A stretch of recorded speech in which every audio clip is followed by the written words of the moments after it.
Ici, on a vraiment le sentiment d'être dans un temps comme suspendu à la moindre information fiable qui a du mal à circuler, il faut bien l'admettre. En revanche, ce qui circule sans difficulté, c'est le Congossa, comme on dit ici, la rumeur. C'est-à-dire que les moyens de communication ont été coupés, plus d'Internet depuis mercredi dernier, depuis la publication des résultats contestés par l'opposition. Ce même jour, les 2 seules télés indépendantes du pays ont été littéralement saccagées, une véritable mise à sac. Leur directeur nous raconte que des commandos d'hommes cagoulés et armés ont fait irruption en pleine nuit et ont tout détruit. Aucune des 2 chaînes n'est en capacité d'émettre aujourd'hui. Alors il reste bien sûr les 2 télévisions d'État, dont l'une d'elles est basée dans les locaux de la présidence. Précision importante.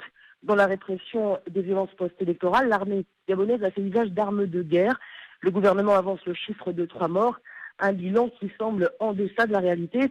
Il y a eu aussi 800 personnes interpellées. Nous avons suivi une femme qui, pendant 48 heures, a écumé tous les commissariats de la ville à la recherche de son fils disparu, en espérant que peut-être il avait été arrêté. Puis, elle s'est résignée à se rendre dans la morgue, mais là aussi, on lui a fermé la porte au nez. Bref, tout est verrouillé. Alors pour l'instant, les Gabonais attendent, plutôt patiemment, mais cela risque de ne pas durer très longtemps. Ilham Taoufiki, vous êtes la correspondante